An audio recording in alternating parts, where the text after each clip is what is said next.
അപ്പൊ മമ്മിയുടെ മക്കളുടെ അടുത്തേക്ക് മമ്മി ഇതാ വീണ്ടും വന്നുട്ടാ. എല്ലാവർക്കും സുഖല്ലേ? ഇവിടെയും കുഴപ്പമൊന്നുമില്ല, ഒരുവിധം നന്നായി പോണു. പിന്നെ ഇന്നത്തെ റെസിപ്പി എന്താണെങ്കിൽ ഒരു വഴുതിനിങ്ങ ഫ്രൈ ആണ്. വഴുതിനിങ്ങ ഫ്രൈ എന്ന് പറയുമ്പോ നിങ്ങൾക്ക് കുറെ പേർക്ക് അറിയാം, പക്ഷെ അറിയാത്ത കുറെ പേരുണ്ടല്ലോ, അവർക്ക് വേണ്ടിയിട്ടാണ് മമ്മി പറയണത്. പിന്നെ വഴുതിനിങ്ങ കഴിക്കാൻ ഇഷ്ടമില്ലാത്തവര് ഒരു തവണ ഇത് കഴിച്ചു തുടങ്ങിയ ഇഷ്ടത്തോടു കൂടി കഴിക്കും. അപ്പൊ അടിപൊളി റെസിപ്പിയാണ്. പിന്നെ ഇത് ഉണ്ടാക്കുമ്പോ 2-3 കാര്യങ്ങള് നിങ്ങളൊന്ന് ശ്രദ്ധിക്കണം. നമ്മള് വഴുതിനിങ്ങ അരിയുമ്പോ എപ്പോഴും കുറച്ച് കനത്തിൽ അരിയണം. അതല്ലെന്നുണ്ടെങ്കിൽ അത് ഫ്രൈ ആയി വരുമ്പോ വളരെ കനം കുറഞ്ഞ് പെട്ടെന്ന് ഉടഞ്ഞു പോകാൻ സാധ്യതയുണ്ട്. പിന്നെ ഈ മസാലകളൊക്കെ പറ്റിയിട്ട് ഒരു 10-15 മിനിറ്റ് മാറ്റി വെക്കണമെങ്കിൽ അതിന്റെ മുകളിൽ നന്നായിട്ട് മസാല പിടിച്ച് നമുക്ക് നല്ല അടിപൊളിയായിട്ട് കിട്ടും. അപ്പൊ ഈ പിന്നത്തെ ഒരു കാര്യം എന്താണെങ്കിൽ നമ്മള് എപ്പോ നമ്മൾ കഴിക്കാനായിട്ട് പോണു ആ സമയം കണ്ട് മാത്രമേ ഇത് വറുക്കാൻ പാടുള്ളൂ. വറുത്തിട്ട് ഒരുപാട് സമയം നമ്മൾ എടുത്തു വെച്ചാല് അത് സോഫ്റ്റ് ആയിട്ട് നമുക്ക് അത്ര ടേസ്റ്റ് തോന്നില്ല. അപ്പൊ ഈ 2-3 കാര്യങ്ങൾ ശ്രദ്ധിക്കണമെങ്കിൽ നമുക്ക് അടിപൊളിയായിട്ട് കഴിക്കാൻ പറ്റും. നല്ല രുചിയാണ്. നിങ്ങൾ ഒരു തവണയെങ്കിലും ട്രൈ ചെയ്ത് നോക്കണം. അപ്പൊ നല്ല വീഡിയോസ് ആയിട്ട് മമ്മി വീണ്ടും വരും. എന്റെ മക്കൾ ഇത് നോക്കിയിട്ട് അഭിപ്രായങ്ങളും കാര്യങ്ങളൊക്കെ പറയണം. അപ്പൊ നമുക്ക് ആദ്യം തന്നെ വഴുതിനിങ്ങ ഫ്രൈ ചെയ്യാൻ തുടങ്ങിയാലോ? അപ്പൊ ഏറ്റവും ആദ്യമായിട്ട് തന്നെ മമ്മി ഇവിടെ വഴുതിനിങ്ങ എടുത്തു വെച്ചിട്ടുണ്ട്. ഇത് നമ്മുടെ ഇവിടത്തെ ചെടിയിൽ തന്നെ ഉണ്ടായതാണ്. എങ്ങനെ പോയാലും ആഴ്ചയില് ഒരു 2-3 ട്രിപ്പ് ഇതേപോലെ 3-4 എണ്ണം വെച്ച് പൊട്ടിക്കാൻ പറ്റും. അപ്പൊ നമുക്ക് കടയിൽ നിന്ന് വാങ്ങിയ വഴുതിനിങ്ങ അല്ല. അപ്പൊ നമുക്കിത് വഴുതിനിങ്ങയൊക്കെ കഴുകി നല്ലപോലെ തുടച്ചു കൊണ്ടുവച്ചതാട്ടാ. ആദ്യം തന്നെ നമ്മള് ഇതിന്റെ ഈ 2 സൈഡും നമ്മള് മുറിച്ചു കളയാണ്. വല്ലാണ്ട് കനം കുറച്ച് കഴിഞ്ഞാല് വഴുതിനിങ്ങ ഇതുകൊണ്ട് പെട്ടെന്ന് ഉടഞ്ഞു പോവാനുള്ള സാധ്യതയുണ്ട്. കണ്ട, ഈ ഒരു കനത്തില് വേണം നമ്മള് മുറിച്ചെടുക്കാനായിട്ട്. കണ്ട, അപ്പൊ നമുക്കിനി എല്ലാ വഴുതിനിങ്ങയും ഇതേപോലെ തന്നെ മുറിച്ചെടുക്കാം. അപ്പൊ നമ്മുടെ വഴുതിനിങ്ങ നല്ല രീതിയിൽ ഇതേപോലെ അരിഞ്ഞു കൊണ്ടുവന്നിട്ടുണ്ട് കേട്ടാ. ഒരുപാട് സമയം വെക്കണമെങ്കിൽ നമ്മൾ വെള്ളത്തിലിട്ട് വെക്കണം, അല്ലെങ്കിൽ വഴുതിനിങ്ങ കുറെ സമയം പുറത്ത് വെച്ചാല് കറുത്ത കളറാവും. അപ്പൊ പെട്ടെന്ന് തന്നെ നമുക്ക് ഇതിലേക്കുള്ള മസാല റെഡിയാക്കാം. അപ്പൊ അതിന് വേണ്ടിയിട്ട് മമ്മി ഇവിടെ ഒരു ബൗൾ എടുത്തു വെച്ചിട്ടുണ്ട്. ഈ ബൗളിലേക്ക് ആദ്യം തന്നെ 1 ടീസ്പൂണ് മുളക് പൊടി, 1/2 ടീസ്പൂണ് കുരുമുളക് പൊടി, ഒരു 1/4 ടീസ്പൂണ് ഗരം മസാലയുടെ പൊടി, അതേപോലെ ഒരു 2 നുള്ള് കായത്തിന്റെ പൊടി, 1/4 ടീസ്പൂണ് മഞ്ഞൾപ്പൊടി. ഇത്രയും പൊടികൾ നമ്മൾ ഇതിലേക്ക് ഇട്ട് കൊടുക്കണം. ഒരുപാട് മസാല വേണ്ട. പിന്നെ എരിവ് നിങ്ങൾക്ക് നിങ്ങളുടെ ഇഷ്ടാനുസരണം ചേർക്കാം. ഇനി നമ്മൾ ഇതിലേക്ക് ആവശ്യത്തിനുള്ള ഉപ്പും കൂടെ ഇട്ട് കൊടുക്കുക. വഴുതിനിങ്ങയിൽ ഉപ്പിടുമ്പോ നിങ്ങൾ ശ്രദ്ധിച്ച് വേണം ഇടാനായിട്ട്. എന്താണെങ്കിൽ പെട്ടെന്ന് ഉപ്പ് പിടിക്കുന്ന ഒരു സംഭവമാണ്. നമ്മൾ മിക്സ് ചെയ്തിട്ട് നമുക്ക് വേണമെന്നുണ്ടെങ്കിൽ കുറച്ചും കൂടി ഇട്ട് കൊടുക്കാം കേട്ടോ.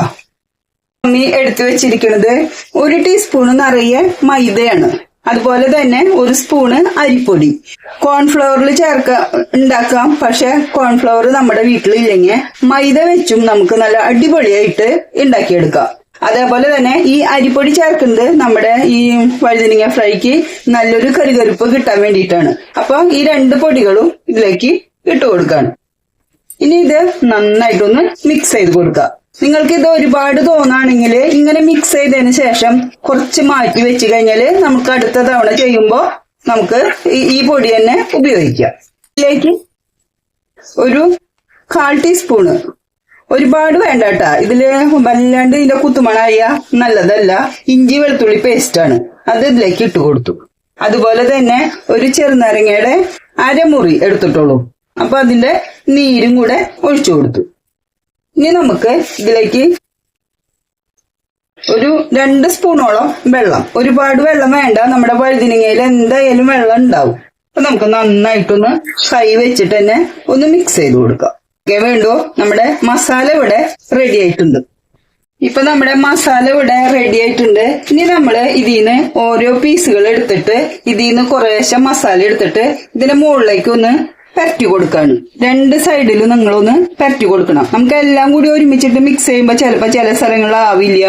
ഇപ്പൊ ഇതിന്റെ 2 സൈഡിലും കുറേശ്ശെ നമ്മള് മീനിലേക്കൊക്കെ തേച്ചു കൊടുക്കില്ലേ, അതുപോലെ നിങ്ങൾക്ക് എല്ലാം കൂടി ഒരുമിച്ചിട്ട് ചെയ്യണമെങ്കിൽ ചെയ്യാട്ടോ, കുഴപ്പമൊന്നുമില്ല. ഇങ്ങനെയാവുമ്പോ ശരിക്കും മസാല അതിന്റെ മുകളില് പറ്റി പിടിച്ചിരുന്നോളൂ. എല്ലാ ഇതും ഇതിന്റെ മുകളിലേക്ക് മസാല ഒന്ന് നല്ല പോലെ ഒന്ന് പരട്ടി കൊടുക്കും. എല്ലാ പീസുകളിലും അങ്ങനെ എടുത്തിട്ടൊന്ന് മസാല പരട്ടി കൊടുക്കുകയാണെങ്കിൽ നല്ലതാണ്. അപ്പൊ നമ്മുടെ വഴുതിനിങ്ങയിലൊക്കെ മമ്മി മസാല പരട്ടി വെച്ചിട്ടുണ്ട് കേട്ടാ. ഒരു പൊടിക്കും കൂടി വെള്ളം ഒഴിച്ചോണ്ട് കുഴപ്പമില്ല. വല്ലാണ്ട് ടൈറ്റ് ആയാല് ഇതുമേ പിടിക്കില്ല. അപ്പൊ നിങ്ങൾ ഒന്നും കൂടി ഒന്ന് ലൂസാക്കിയിട്ട് ഇത് പറ്റാനായിട്ട് ശ്രമിച്ചോളൂ. അപ്പൊ ഞാൻ ഇപ്പോഴത്തെ ആവശ്യത്തിന് മാത്രം കുറച്ച് എടുത്തിട്ടുള്ളൂ, ബാക്കിയുള്ളത് മാറ്റി വെച്ചിരിക്കുകയാണ്. ഇനി നമുക്കിത് വറുത്തെടുക്കണം. വറുക്കാനായിട്ട് ഒരുപാട് എണ്ണയുടെ ആവശ്യമൊന്നുമില്ല. നമ്മൾ സാധാരണ മീനൊക്കെ വറുക്കുമ്പോ നമ്മൾ കുറച്ച് എണ്ണ ഒഴിച്ചിട്ട് ഇങ്ങനെ മുക്കി പൊരിക്കേണ്ട കാര്യമില്ലാന്ന്. അപ്പൊ നമ്മള് മീൻ വറുക്കാനായിട്ട് എടുക്കണ അത്രയ്ക്കുള്ള എണ്ണയ്ക്ക് ആവശ്യം വരുള്ളൂ. അപ്പൊ നമുക്ക് നിങ്ങക്ക് പിന്നെ സമയം ഉണ്ടെങ്കിൽ ഇതൊരു 10 മിനിറ്റ് മാറ്റി വെച്ചോളൂ. എനിക്കിപ്പോ ഒട്ടും സമയമില്ല, അതുകൊണ്ട് ഞാൻ വേഗം തന്നെ വറുക്കാൻ പോവാണ്. നമുക്ക് എല്ലാം അതിങ്ങനെ വെച്ചു കൊടുക്കാം. തീയെ ഒരുപാട് അങ്ങോട്ട് കൂട്ടണ്ട കേട്ടാ. കൈ കൊണ്ട് എടുത്ത് വെക്കാം.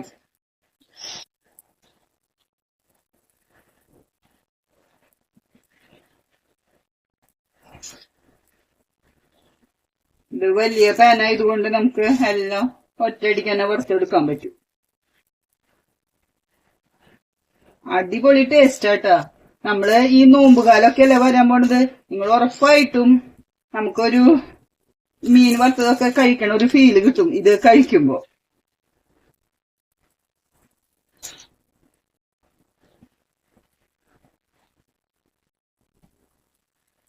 ഇപ്പൊ എല്ലാതും വെച്ച് കൊടുത്തിട്ടുണ്ട്. ഇനി നമുക്കിത് നല്ല രീതിയിലൊന്ന് വറുത്തെടുക്കണം. ഒരു സൈഡ് മുരിയുമ്പോ അടുത്ത സൈഡ് നമുക്ക് മറിച്ചിടാം.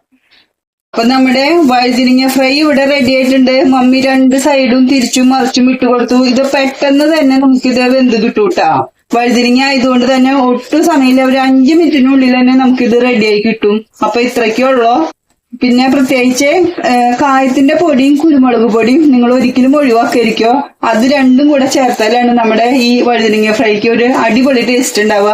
അപ്പൊ നമുക്കിത് വേറൊരു പാത്രത്തിലേക്ക് മാറ്റി കൊടുക്കാം. ഇത്രയേ ഉള്ളൂ. ഗ്യാസ് ഓഫ് ചെയ്യാണ്. നമ്മുടെ വഴുതിരിങ്ങ ഫ്രൈ ഇവിടെ റെഡി ആയിട്ടുണ്ട്. മമ്മി കുറച്ച് കറിവേപ്പില വറുത്ത് കോരി വെച്ചിട്ടുണ്ടായിരുന്നു കേട്ടാ. അത് വീഡിയോയില് എടുക്കാനായിട്ട് മറന്നു. അപ്പൊ നമ്മൾ ഇതും കൂടി ഇതിന്റെ മുകളിലേക്ക് ഒന്ന് ചെറുതായിട്ടൊന്ന് ഇട്ട് കൊടുക്കാം.